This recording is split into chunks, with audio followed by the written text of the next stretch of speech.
Here in about 30 seconds. Everybody got their mask on, except me, because I can't hear me otherwise.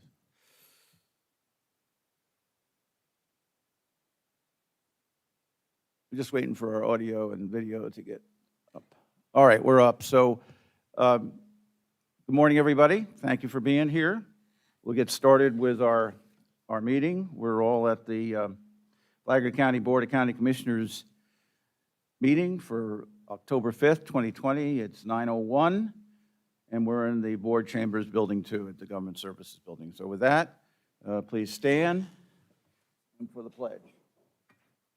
I pledge allegiance to the flag of the United States of America and to the republic for which it stands, one nation, under God, indivisible, with liberty and justice for all. Okay, we can be seated.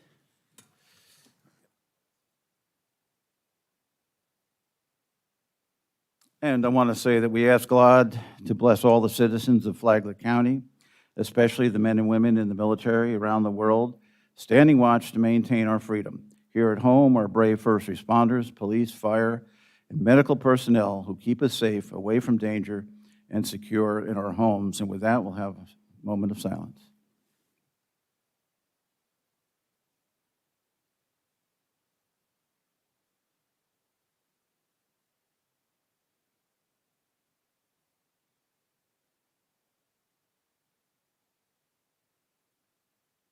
Well, thank you, and we'll get on with the agenda. We have one addition item to the agenda. The title of that item will be Budget Transfer from Reserves for the Plantation Bay Utilities and Budget Transfer between Departments for the Beverly Beach Utility. And I'd ask for a motion to, I guess our next consent item would be 7G. Ask for a motion on that. Mr. Chairman, I move that we add item 7G to the agenda. The title will be Budget Transfer from Reserves for the Plantation Bay Utilities and Budget Transfer between Departments for the Beverly Beach Utility. Second. We have a motion and a second. Anyone in the public would want to comment on that? You can come forward. Seeing no one come forward, bring it back to the board for approve the motion. All those in favor of adding item 7G to the agenda signify by saying aye. Aye. Opposed? Hearing none, the motion to add item 7G is approved. The next item for action, I'm asking for a motion to delete item 7C. Item 7C on your agenda is, I want to at least read it, is the approval of Public Emergency Medical Transportation Letter of Agreement. I think there's just some administrative work that needs to get done on that, and therefore I would ask that we would remove that from today's meeting. Mr. Chairman, I move that we remove item C from the agenda. The title of item C is Approval of Public Emergency Medical Transportation Letter of Agreement. Second. We have a motion and a second to remove item 7C. Bring it back. Is there any public comment concerning that? Seeing none, bring it back to the board to approve the removal of item 7C from the agenda. All those in favor signify by saying aye. Aye. Opposed? None. It passes unanimously. Item 7C is removed. There's one additional item, or two additional items. Item 7D, there's a typo, and the idea there is to, I'll read what the item is. Please note the fund for this item is 401, Fund 401. It was incorrectly printed as 4040. That is item 7D. So I have a motion to change that from 4040 to 401 in the backup. Mr. Chairman, I move that we correct item 7D funding source to be Fund 401. Second. We have a motion and a second to take care of that modification. Public comment, I wouldn't think there'd be any. There is none. Back to the board for approval to change the fund in this item to 401. It was incorrectly printed as 4040. All those in favor signify by saying aye. Aye. Okay, that motion passes unanimously on 7D. And finally, this will not require a motion, but the item 7D, or 10D, the attachment to this item has been provided. All the commissioners have it and went out. It's currently on our website. So with that, I'll go to announcements. No announcements, and our next regular meeting will be Monday, October 19th at 5 p.m. With that, we can get on with the rest of the regular agenda. We have a recognition for David Lyden. Is David here? Not sure if. David Lyden, if you're in the building, you can come in. A veteran service officer for emergency services presented by Mr. Cameron. Yeah, I would like to read into the record a news release that we did with regard to David's actions in saving a life. Veteran Service Officer David Lyden received attention this week from the National Office of the American Legion for taking a call and listening to a distraught Vietnam veteran, ultimately saving him from taking his own life. It was right about lunchtime when the call came in. I didn't know what to make of it, Lyden said. The gentleman was hard to understand. He wasn't making sense. I listened. I just kept listening and let him talk. The caller shared that listening to the news reports about the number of lives lost to COVID-19 brought him back to his days serving in Vietnam and the death counts of American servicemen and women. Having thought he had called a national hotline, bounced him around from line to line for 15 minutes until reaching Lyden, the veteran was surprised to learn that he was speaking with someone in Flagler County. I don't know where his call initiated or where it was routed before I answered, but I'm glad he reached me, Lyden said. He told me he was about 20 minutes away, and I asked him if he wanted to continue the conversation in person. Lyden believed that he had gotten the caller past the impulse to harm himself, but was on pins and needles until the veteran arrived. He was late, Lyden said. I was worried. I called the non-emergency line of the sheriff's office to have them do a well-being check, and that's when he walked in. It was quite a relief. Lyden keeps in touch with the man and is assisting him with a VA claim. People often just need someone to talk to, someone to listen, to get them past a rough spot, Lyden said. It's important not to freeze. I had to let him know that he would be able to talk to me.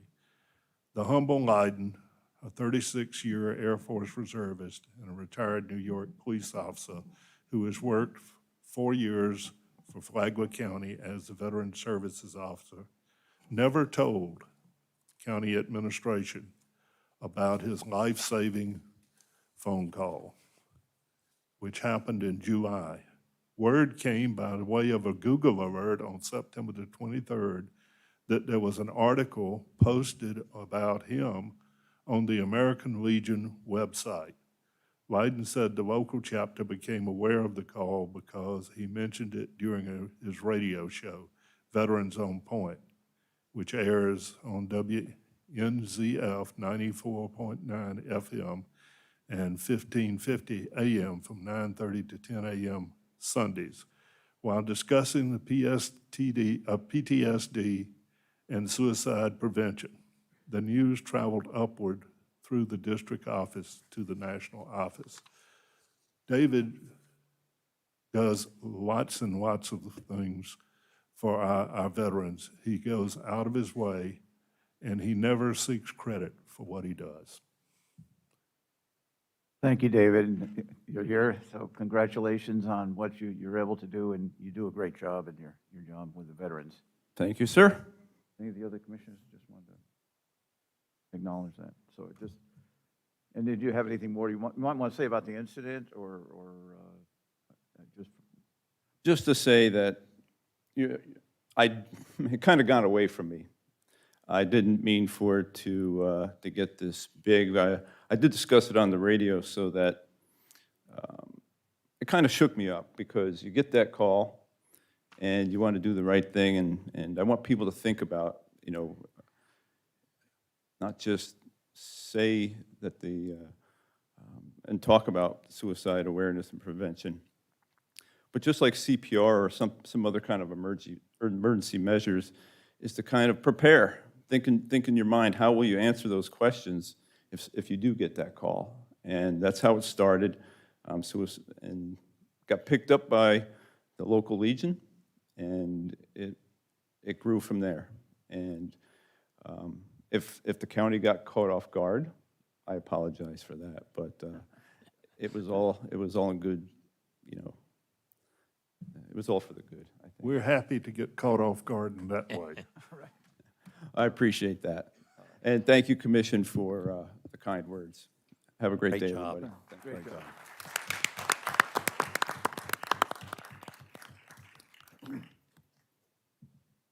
Okay, our next item will be the breast awareness, so the people who are here for that come forward. I'll read the proclamation.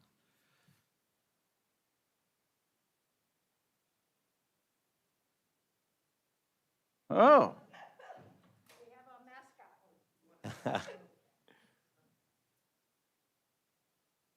I want to see John wear that. You want to see? Okay.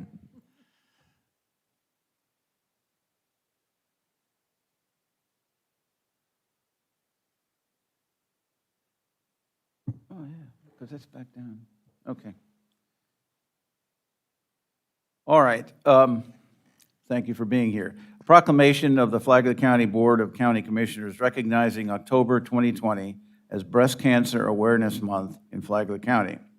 Whereas breast cancer is the most frequently diagnosed cancer in women, with an estimate of 276,000 new cases of invasive cancer are expected in women this year, and 2,620 new cases of invasive breast cancer are expected to be diagnosed in men, ranking it second among all cancer deaths and accounting for nearly 1 in 8 cancers diagnosed in U.S. women. And whereas only 1 in 8 women diagnosed with breast cancer have a family history, and 85% have no family history, with an increase in incidence rates since 1990 being predominantly in women 50 years of age or older. And whereas early detection with timely screening mammograms has helped to boost the breast cancer survivor rate to more than 2.6 million in the United States, also resulting in 40% decline in mortality since 1989.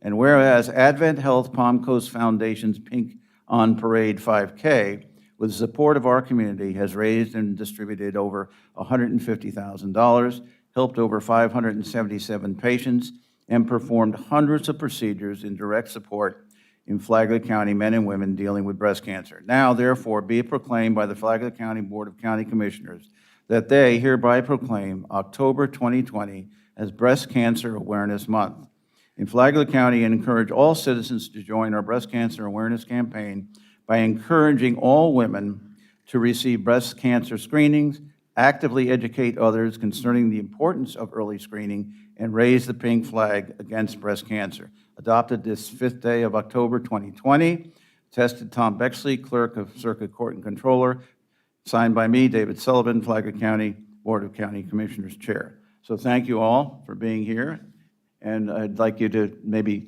say a few words about what's coming up. Thank you, Chairman. Thank you, Commissioners, for allowing us, Advent Health, to be here again with you in the beginning of October, broadcasting Breast Cancer Awareness Month for the nation. I'm John Subers. I'm Director of the Foundation at Advent Health Palm Coast. Yes, we've changed, as many of us have done this year. Things have changed. We have had a very successful Pink Army run over the years, and we've changed the name to the Pink on Parade. We've joined other Advent campuses across the nation, and many of our campuses are running virtually and some in place this coming Sunday at 7:30 in the morning. So we hope you can join us, either run in your place, join us on 92.7 The Beach. We'll have a live broadcast, and Commissioner Erickson will be there with us, as he is always over the last 10 years has given out our awards, but there'll be virtual awards this year. But Flagler County has been such a great partner with us, and certainly the Pink on Parade, the 5K, has been our mainstay in all of our breast cancer awareness activities that raise awareness and funds for our breast cancer fund, which, as the proclamation said, really is impacting lives here in Flagler County for women and men. Over 600 procedures, or 600 patients, 900 procedures. I think we spent $150,000 on those over the last 10 years, so we are making an impact. I heard rumors that Commissioner O'Brien was at the Fish Flagler event, which the proceeds also are coming back to our breast cancer, but I didn't see you at the weigh-in, so I'm guessing you got a goose egg. Tough weather on Saturday. Sorry to call you out there, Commissioner O'Brien. But Flagler County Schools is a huge partner. The auditorium is also a huge partner. Glam Studios, Chick-fil-A, and of course, our own Suzanne Johnston with the mannequin. And she is through the counters, and Shelley are donating the funds back to our breast cancer. They've done this for years and years and years, and we so much appreciate the support. So join us on Sunday morning, listen to us, and we'll have a great day and raising funds and awareness for breast cancer. Thank you very much for this exposure. Thank you. Did anybody else want to speak? Or? Okay. Bruce? Well, Of course. Why doesn't everybody in here that has had a family member impacted by breast cancer raise your hand?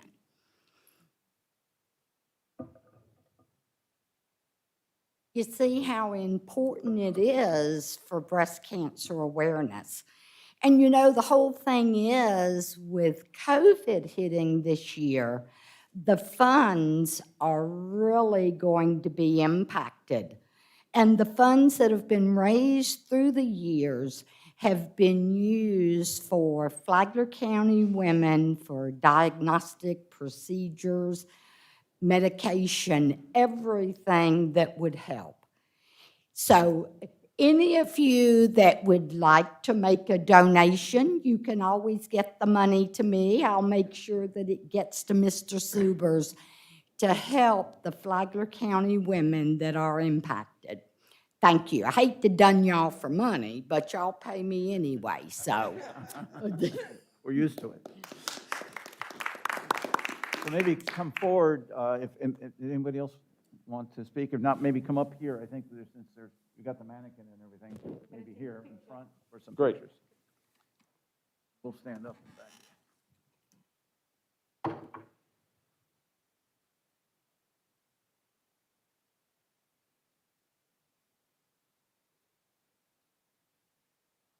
The flags backwards, and then.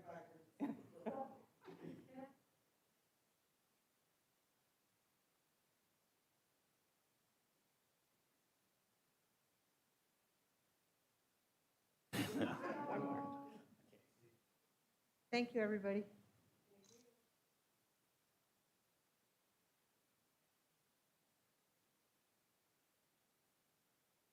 All right, thank you. John, great job. Right. Good job, y'all. And I need a motion.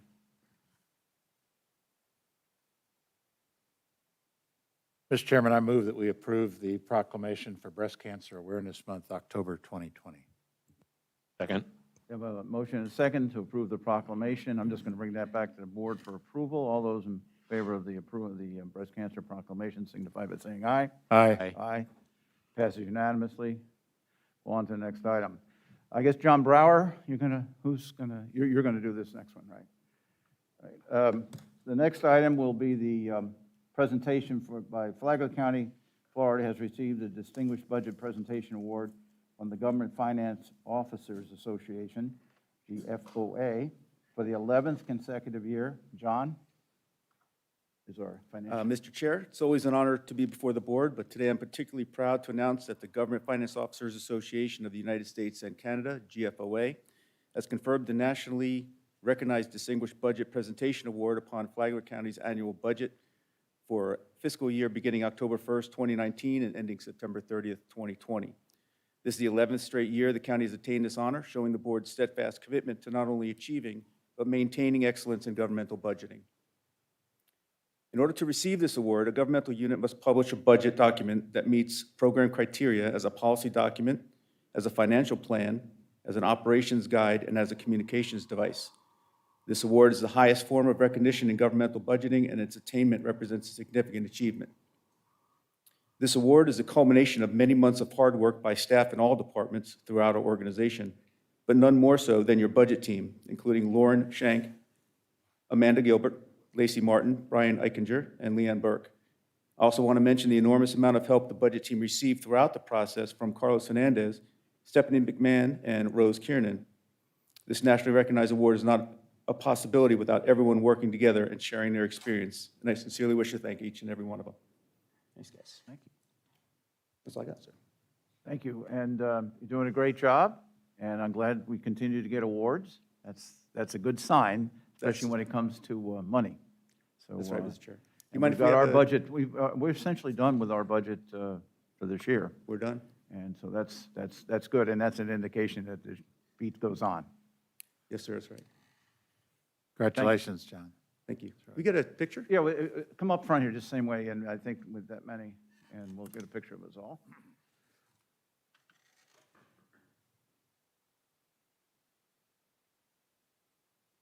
Yeah, well, I think on. Oh.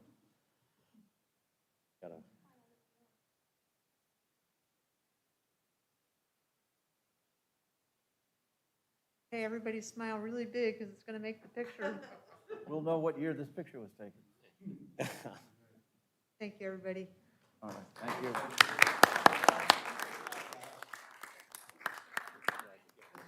Because if I'm not smiling. The smiling. Next presentation will be our regular emergency management, COVID and CARES Act funding message, and I think we've got Jonathan, and I think Bob Snyder is going to speak, and John, you can still be on the alert back there. All right, thank you. All right, good morning, gentlemen. As you've likely seen in the news, the tropics remain active. We actually have two systems out there, tropical storms Gamma and Delta. None of them are direct impacts to us at this point in time, but they are good reminders that we are not out of hurricane season yet, and the tropics are indeed quite active. 2 weekends ago, we had a nor'easter-like event that did have some impacts on our dune system. While we can't officially quantify those impacts, it is visually obvious that we did have some significant impacts, with the bulk of those impacts happening or the greatest impacts happening in those areas where Faith's team, unfortunately, were not able to get all of the easements needed to complete the dune system over the last couple of years. So that does make it very evident that the dune system does work, and the need for all of our residents to truly sign on and allow us to get easements and things like that. On the coronavirus front, over a week ago, we followed all the required steps to request Part 2 of our $20 million allocation, which is just over $4 million. It was another 20%. However, upon transmission to the state of that request, they advised us they were not sure what format they wanted that request in, and that while we're at the front of the pack, that we'll have to wait for them to tell us. They promised us that we would be told Friday how to do that, and we did not get that notification. So we'll hit them up daily. I actually have a call with them at 11:15 today, as we do every Monday, Wednesday, and Friday, and that will be topic number one on that phone call. Jonathan? Yes, sir. After this round, it's my understanding that it'll be on a reimbursement basis only?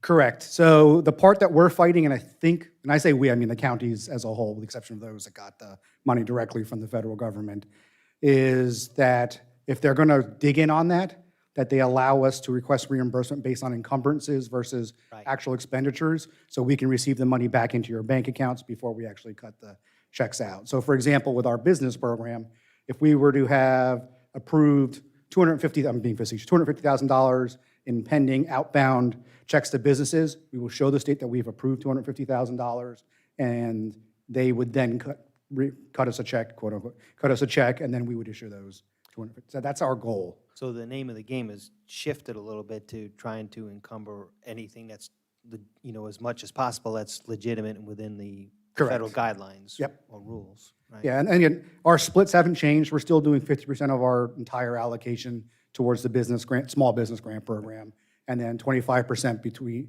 for the individual financial assistance and 25% for government costs, inclusive of the municipalities as well. Right. One question I had is, for any of the three areas, are we still accepting applications, or have we just stopped till we? So get we this? had paused, and on the individual side, we may actually have enough applications in queue to be, once funds are available. On the business side, we will probably be reopening that soon.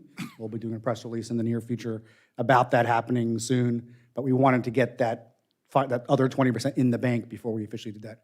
Again, we were hoping that would have occurred Friday, but it unfortunately did not. Any other questions on the funds? Don't see any. So outside of the funds, just in general, over the last couple of weeks, we've had significant decreasing call volume in with people asking questions about coronavirus. I think the information about the available programs to the general public, as well as the testing programs, is out there. It's readily available. So our call volume has dropped significantly in the EOC. So actually, as of this past Friday, we actually shut down the EOC call center, and our regular front desk volunteers that we have over there and our own staff will just handle a trickle of calls coming in. So we were able to reduce that particular expense that was hitting the coronavirus funds. We continue to manage personal protective equipment, cloth face masks. I'm sure you've all seen. They're readily available in most stores. Over 700,000 cases of COVID-19 as of this morning, are attributed to Florida across all ages. And unfortunately, Florida does have just over 14,000 deaths attributed to it. Here in our county, as of this morning, we have a cumulative of 1,787 positive cases. 8% have been in long-term care facilities. 150 cases, unfortunately, have been hospitalized. And unfortunately, we have had 28 people dying within our community. Over the last month, I think in our last meeting I mentioned unfortunately, we're trending upwards a little bit. But when we, over the last 2 weeks since your last commission meeting, we've actually started to trend back downwards again. So we're starting to show a downwards trend here in Flagler County, and it's mirroring what the state is showing with an ongoing downward trend of new positive cases. Though our case rate per 100,000 remains actually, as of this morning, at the bottom. We are the lowest county for the case rate per 100,000. We kind of play chicken or cat and mouse with Brevard County. We flip-flop, but as of this morning, we are the 67th county out of 67 for the number of cases. That's a good thing to be compared to other counties. Our continued vigilance and unified messaging on the importance of social distance and cloth face mask usage remains important. As you all know, the governor, a week and a half or so, a couple weeks ago, moved us all to phase 3. It did not change the CDC's guidance, so that does still stay in effect. And I know there actually have been some questions about recent COVID-19 events that were characterized as super spreaders. And actually, as you all know, the Florida Department of Health and Flagler's health officer, Bob Steiner, is here to give you a quick update on some of those events that occurred. But before I turn it over to Bob, are there any questions on any of that? The number of deaths is now, you went through 28, is that correct? For our county, yes. Okay. Now, I want to make a couple of statements. You said we are at the lowest in the state? Lowest, our case rate per 100,000 is the lowest in the state of Florida when you look at the counties. And we bounce back and forth between us and Brevard. We're kind of. That is a great job. Awesome. And I really got to give credit to staff and to the public. The public has really done a great job. I know we've had a lot of back and forth, but overall, we have done a phenomenal job. It is 100%. It's our community. Our community Yeah. is doing the right thing, and that's amazing.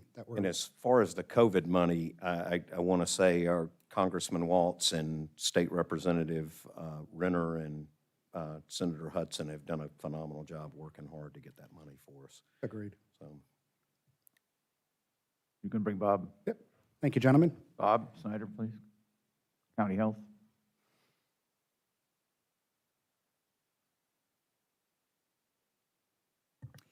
Commissioners, thank you. Chairman Sullivan and Jonathan asked that I come up and just provide some comments and clarification regarding the significant cases that we had spreading in the month of September. So a significant reason for the upticks that we experienced recently, and as Jonathan said, things are back. The indicators are tracking right now in the right direction for sure. But the uptick, it was determined following routine case investigations by a nurse epidemiologist and disease investigator that one of the main reasons for the uptick was some long-term care facility activity which is now calmed down. School, back in session, that has settled down as well. And then an uptick related to activities at the Social Club of Palm Coast. So when a positive case is identified by a diagnostic lab test, our staff, we interview the infected individuals to try to determine, how and where these individuals were exposed to the virus. We look for that common denominator, especially if impacted folks are linked to the same event or location.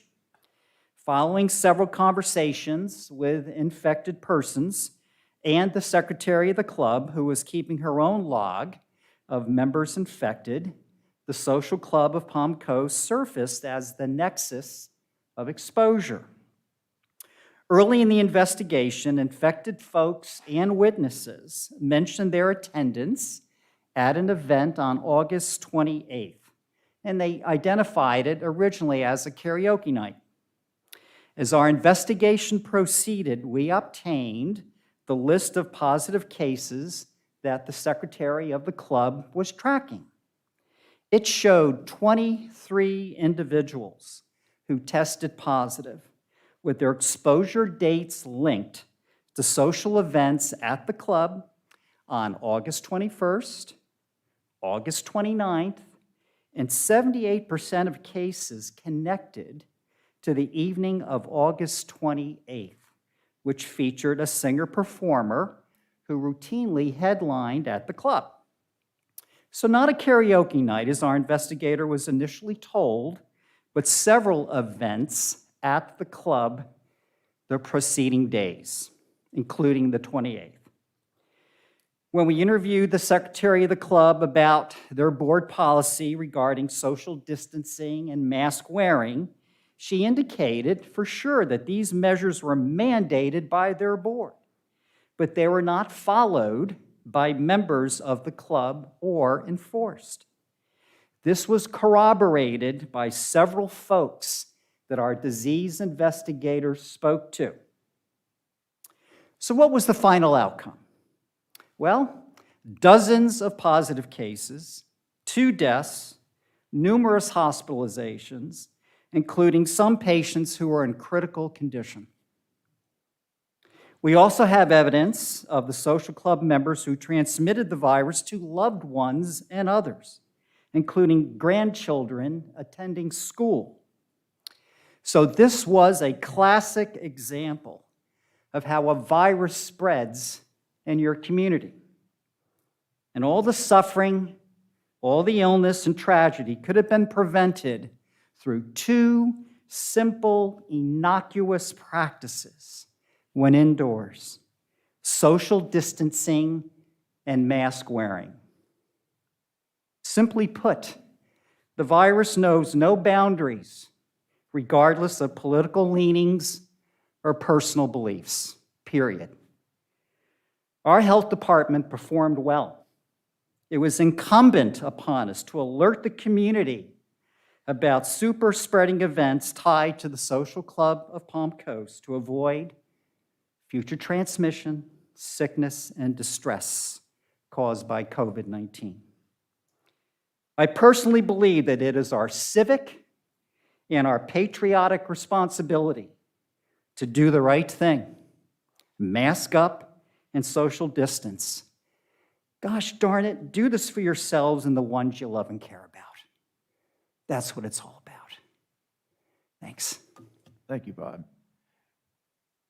With that, we've completed, Jonathan, did you have anything else? Okay. We've completed our recommendations, proclamations, and recognitions. We'll go on now with community outreach. This 30-minute time period has been allocated for public comment on any consent agenda item or topic not on the agenda. Each speaker will be allowed up to 3 minutes to address the commission. Speakers should approach the podium, identify themselves, and direct comments to the chair. So please come forward. Thank you.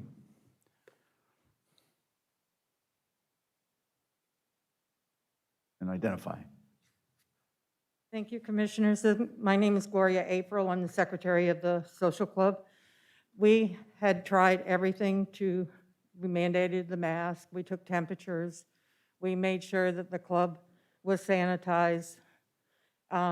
It did happen at our club. We are extremely sorry that it happened at our club. It could have happened anywhere, but it was our club. We have taken strong measures immediately when we heard there were 2 people affected on the 1st, after the 28th. We closed the club immediately for 4 weeks. And every time I was notified, I tried to keep in touch with people. I went back at the cameras we have, looked at the number of people in the room. They were not 200 in the room, as Flagler Live has stated. Flagler Live has put many inconsistent information into there, and they should be held accountable for their erroneous information. I don't know how to do that, but we have taken strong steps to prevent this. Masks are mandated unless you have a physician's statement. Every table is 6 feet apart. It was at the time. And we have also got ServPro to come in weekly to sanitize the building after major events. We make people put their mask on. If they don't like it, they have to leave. We have also mandated that we're staying at 50%. Some of our members do not like that, but we will be staying at 50%. We are very sorry that any of this happened. I don't know what else we can do to prevent. We've done everything to prevent this, and we are very sorry that this happened to your county. And we know for a fact that it's happened at some of the other clubs, but it happened at our club with the greatest number of people. And we apologize for that. So, any questions, Commissioners? We'll go on. My name is Gloria April. Gloria. I'm sorry. Thank you, Gloria. Thank you. And I must say, one of the reasons I wanted this to happen today was to get it on the record kind of officially as to what happened, because a lot of rumors get started out there. Sometimes people put things out on social media that are not true. So I apologize. I asked that this be done, but I think it was done to clear the air as to what exactly happened at that event. And we want our businesses to push on and do well. And so that's important too. So thank you for that, Gloria, and thank you, Bob. Okay, additional public comment on our community outreach? Seeing none come forward, we're back to the consent agenda. So that's item 6 on your agenda. I will, at this point, no one in the public has raised any comments concerning the consent agenda, and therefore I'll bring it back to the board and start with Mr. Erickson. Items for further discussion. I have none. Hanson, Mr. Chairman, I have none. O'Brien, and I have none. Remember, we did add item 7G. Mr. Chairman, I move that we 7C. approve the consent agenda. Okay, with the Second. okay, we did take 7C out and we added 7G. So, any public comment at this point? Seeing none, bring it back to the board for the consent agenda. That's, as you mentioned, items 6 and 7. All those in favor signify by saying aye. Aye. Aye. Opposed? Hearing none, the consent agenda, as modified, is approved. Okay, we'll go on. General business, we have none. Public hearings, none. So we're back to item 10, additional reports and comments, and we will start with our county administrator. Thank you, Mr. Chairman. I only have 2 quick items. One is we are following previous direction with regard to the Sears building settlement. The closing of the sale on the Sears building took care of the largest portion of that. And with that, we will be moving forward with removing Parkside Realty and the agent, Margaret Sheehan Jones, from future litigation. There remains about $330,000 that we need to recover, and that includes a balance on the sale of the building, the cost incurred by the county in terms of utilities and any maintenance that we had to do, and in addition to the core amount, that amounts to about $330,000. We will pursue the owner and the engineering company for that balance to completely make the county whole. I do want to point out that out of the three entities that were held accountable for the county receiving the building in substandard condition, Parkside Realty and the agent Margaret Sheehan Jones were the only ones to date that have made an effort to make the county whole on that transaction. The other two have not. With that, I just want to point out again, we had two additional recognitions of county employees that are in leadership positions and a county department that are being recognized for excellence in their performance. It seems like every meeting that we are having those kinds of presentations, and it is a testament to the quality of the people that you've been able to hire and retain here in Flagler County, the efforts that you've made to get first-class people and to support those people bear fruit for us every single day, and I just felt like that had to not go unnoticed. Thank you. Thank you. County Attorney, Mr. Deed.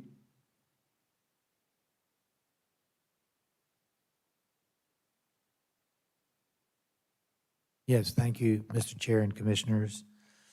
The item that I have to discuss with you is the dune restoration, and specifically what I have presented to you is a resolution that codifies the assurances that we have made to owners of beach dune remnants for the Army Corps project.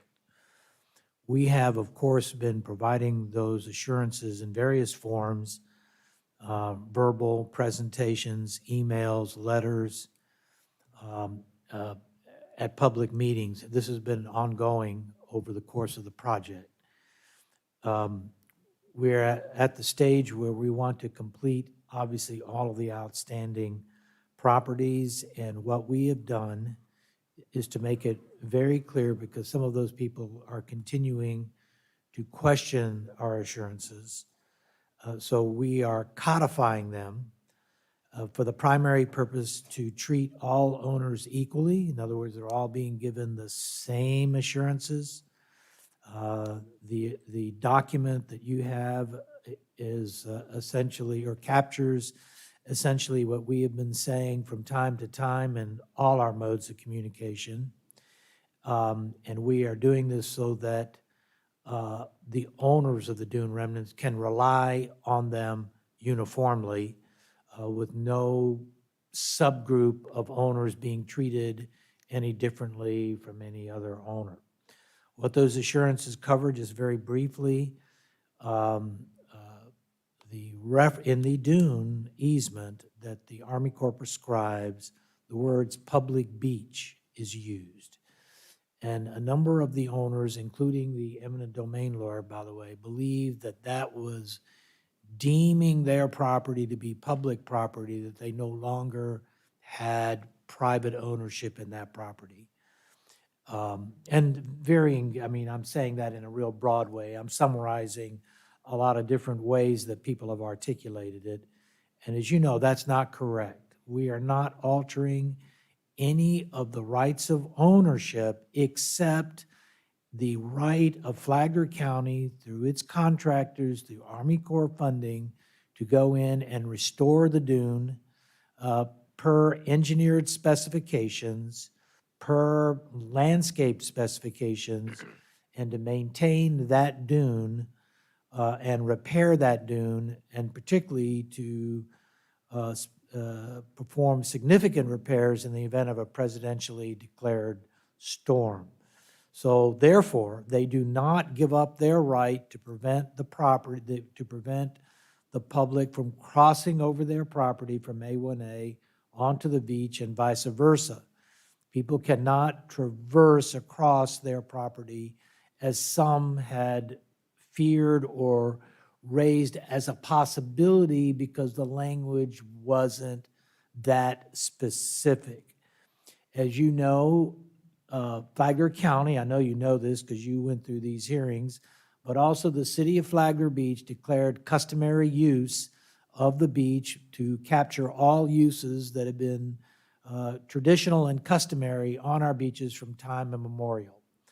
And so that is already on the books, and there is no additional public right of use being granted to what is already codified in the law, and, by the way, is consistent with the public trust doctrine of the state of Florida. So that is to assure all owners that we're not somehow converting their property to a public beach.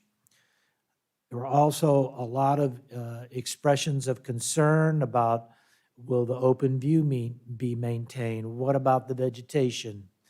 And I know that this is all, of common knowledge to you, but we are articulating in a formal document that we're going to go by what we've prescribed, that we have actually exercised some pretty remarkable capability on the part of our engineering staff to get the funding partners to agree to doing a project that is in keeping with Flagler Beach, the iconic look of Flagler Beach, specifically that open views are going to be maintained, that native vegetation is going to be used, excluding native vegetation that may obscure views, for example, sea grapes.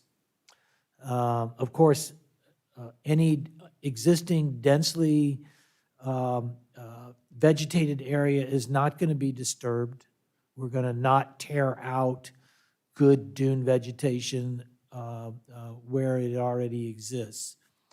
And that we are using those kinds of plants not only that are traditional to Flagler Beach, but actually help to capture sand. It's like a living sand fence. Sea oats, morning glory, the panic grass, the dune daisies.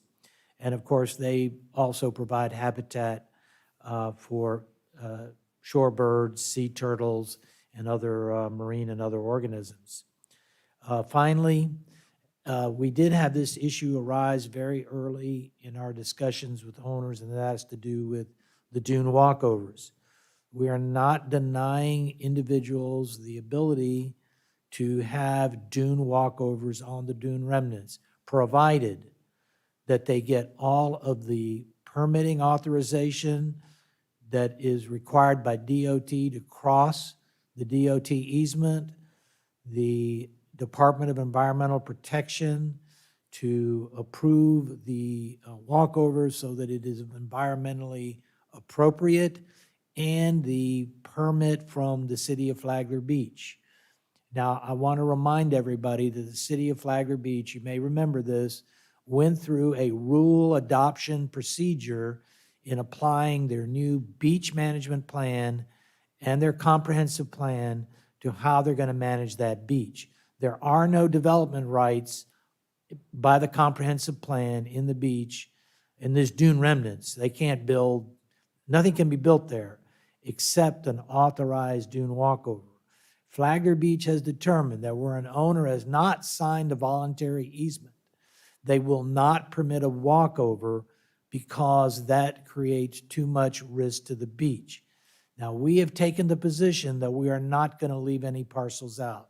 So presumably this is not going to have an adverse impact, but it is going to be up to the city of Flagler Beach, not us, to make that determination.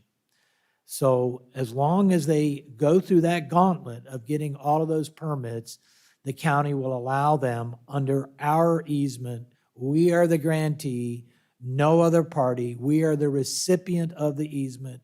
This is made clear in the written assurances that the individual property owner will then be able to build a walkover, replace a walkover, maintain a walkover, again, provided that it's in compliance with all laws.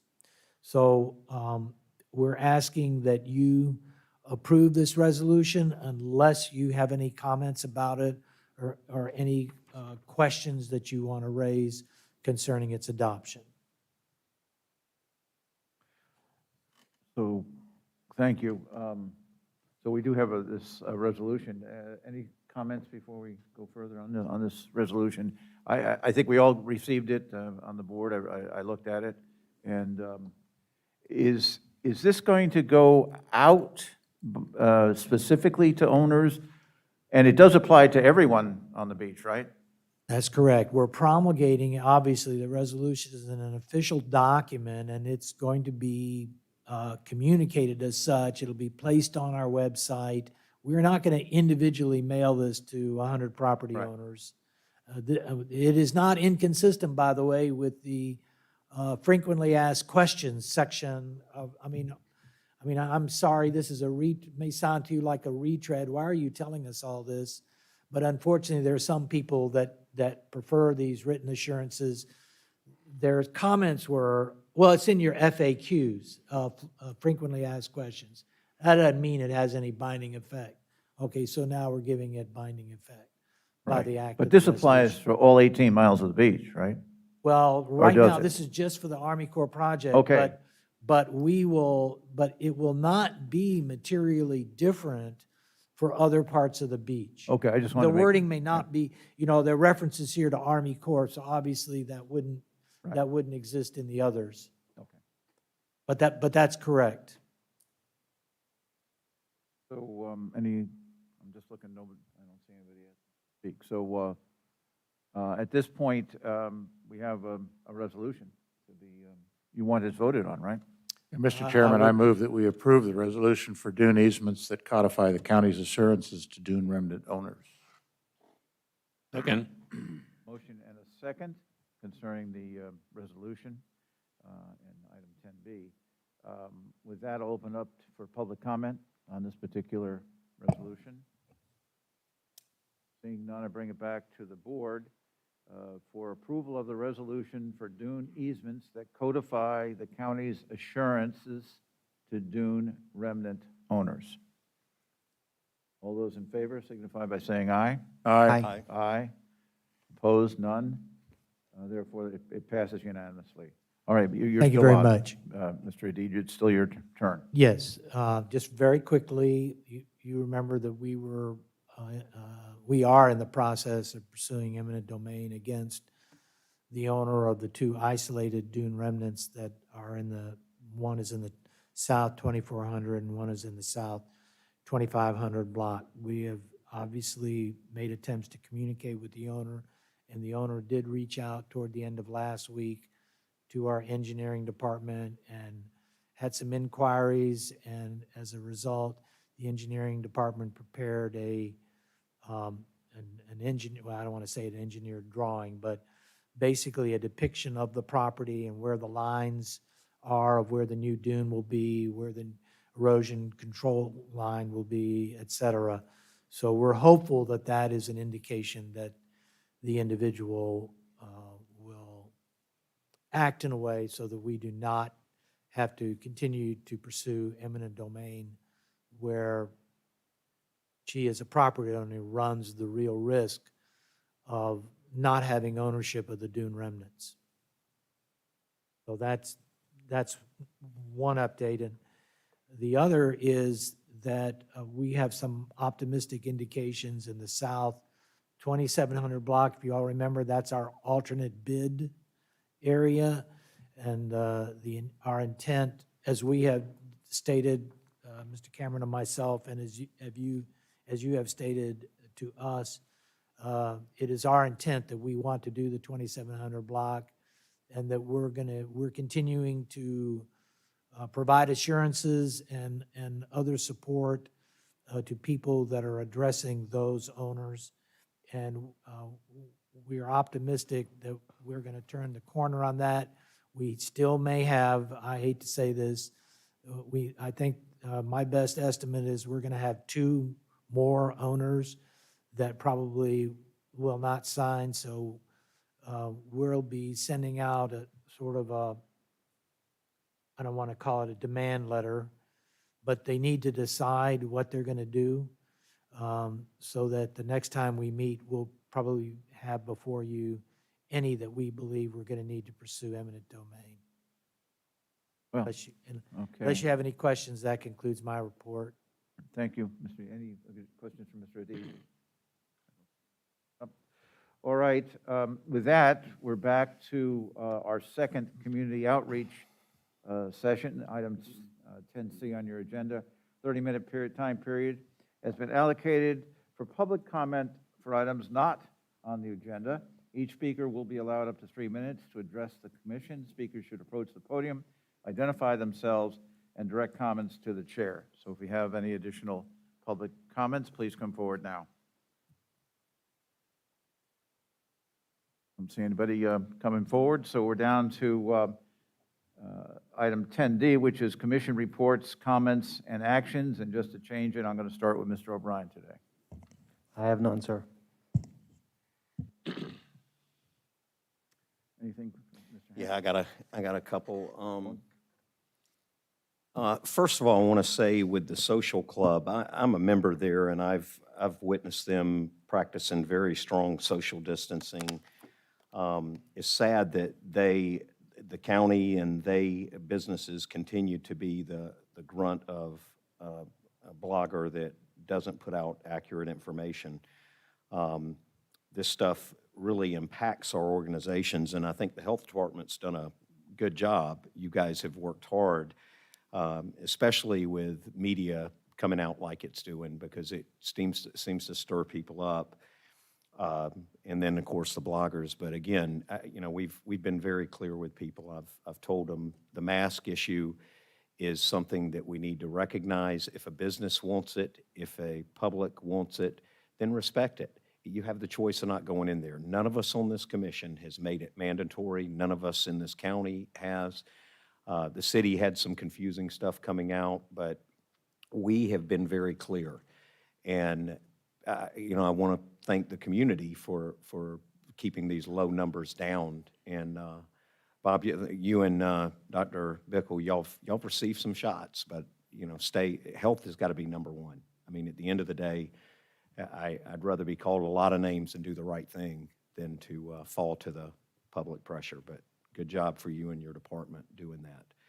And again, I will reach out to the social club and share some stuff I've seen in the past where they can address some attacks like they've witnessed. I do want to update my fellow commissioners. I don't get to speak to you guys privately. I do want to tell you I had a town hall at Rima Ridge about that new development that we had a lot of people show up at. I also met with the developer. Over 100 people attended the town hall. They spoke about, Adam was there as well, and Adam, I want to thank you. They spoke about some concerns. The developer showed me the property, we walked it, and I think it really is just getting the two together, communicating and just doing a better job of speaking about these projects. There's some flooding issues down there. There's some just some misconceptions. But again, it seems like the biggest gap is in Volusia County, and I know Mr. Cameron, we're taking some effort to meet with them and communicate. The fire department down there is a concern as well because we're going to be having some changes come there. And I think I'm going to have another meeting with them in a couple of weeks to give them an update at that area. So we'll be able to put that out. I know we're looking at our fire department completely. Speaking of the fire department, I want to give you guys this.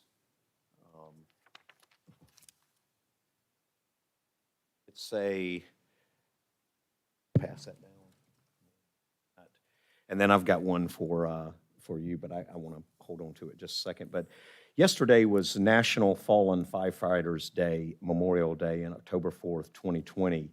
And it's where they recognized fallen firefighters. When I was doing my meeting with the fire department a few months ago, I learned about two guys that are lieutenants in the Flagler County Fire and Rescue, John Kepler and Andrew James Kepler. And they told me, as well as some of the other guys in there, about their father, John Kepler Jr., who was a captain in the fire department. He passed away on 3/21/02 in the line of duty. He had a heart attack. And at the time, they didn't recognize firemen for heart attacks, that being in the line of duty.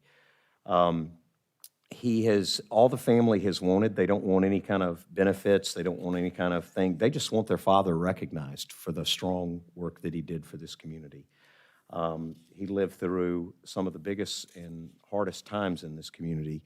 So with the consent of the commission, I'd like to ask the county manager to look into this a little more and see if we could do the proper recognition. Because from what I understand, he is one of the only, or maybe few, only, maybe even the only one that has passed away in the line of duty. And it's time we recognize him. But I would like to see if we could get a consent for the manager to do that. Thoughts from the commission on that? Go ahead and do that with, for the county administrator to follow up on that. So Yeah. we're in agreement on that. Yeah. I want to thank y'all for that, and the fire department, I know really will appreciate it. With that being said, there is just a couple of other updates. There's a rural summit that I'm doing in Georgia this week, which is going to be virtual, and it's going to talk about how to nationally focus on developing our rural areas, like our west side, and helping deal with infrastructure issues. There's also a child trafficking summit that I'll attend again this week. This is the second year, and I'll update you guys from those two events. And then Saturday, there's a event at the Flagler County Gun Club. It's recognizing our law enforcement and our Second Amendment rights. And this is a phenomenal organization. It's Saturday all day. They're raising money for law enforcement, but it's been a wonderful group, and I highlighted them on the show this past week, and they talked about the community and what they stand for. Large following, so something big. Also, just to update you guys, if you hadn't heard, I was appointed to NACO's Economic and Workforce Development Board nationally, the steering committee, and where I'll be working with them on economic development and workforce, and hopefully can bring some of that back here to the community, and I'll be updating you guys from that periodically. And that's all I've got, Chairman. Thank you. Great. I have nothing, sir. Charlie? Nothing. Okay, just had a couple of last items. One, I think it's always important for us to remind our citizens that we got the election coming up. Early voting starts on the 19th through the 31st, 10 to 6 each day, and we want our citizens to get out and vote. I just had a question, since this is the only way I can do it, is to talk about it with all the commissioners here. We're going to follow up on the gardens development issues on the 19th. That's scheduled right now. I know in the meantime, the city of Flagler Beach has met and put out some, what would you come, Adam may be the right term. I want to use the right term, some guidance as to the gardens.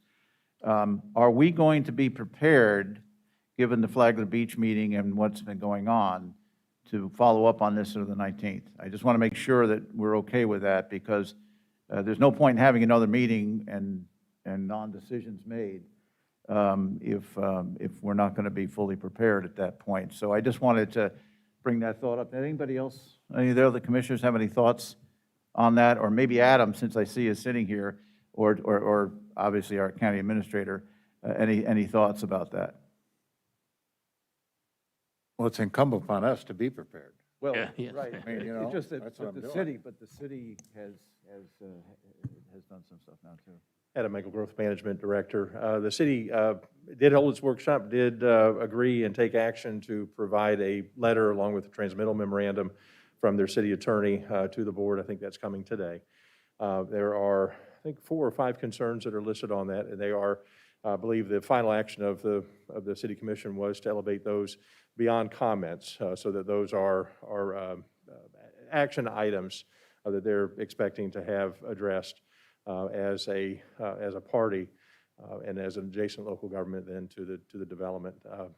Hearing their concerns, I think they're the same themes we've heard at the public hearing, and so I don't think there's any material surprises there. I did speak with a representative of the developer, and they are working on some items to come back to us. They are reviewing that schedule, and so I think that we'll know here probably within the next few days on whether or not they'll be maintaining that meeting. But for now, I'd say we're in a position where we should proceed with the meeting on the 19th. That went to both of the attorneys also. The letter that they have not provided their letter yet. I think it's coming out sometime today, and so we should, I believe, as quick as we get it, we'll distribute it, I think, as part of the. Make sure all the parties involved get a Yes, sir. copy, sir. Yes, sir, will do. It was just my thought. I just wanted to make sure that, since it is a significant issue, we'll have lots of people here that we're going to be ready. Sounds like things are going along. Okay, so if anybody have any additional comments on that? All right, that's, and the last item, I did participate in our Florida Region conference meeting last Thursday, and that group continues to go along. They are coordinating quite a bit with our Emergency Operations Department on issues along a number of lines, and I don't think the rep is here, but we have a representative from there who comes and is dealing with us. And so I think our participation in that, in the regional council is good, and I think there is some positive things. They did present the legislative action items that we forwarded up there, and so I just wanted to mention that meeting did occur, and I think it continues to be positive for us here in the county. With that, I'm done. Mr. Chairman, I move we adjourn. Have a movement to adjourn? Second. We are adjourned. Thank you all for being here.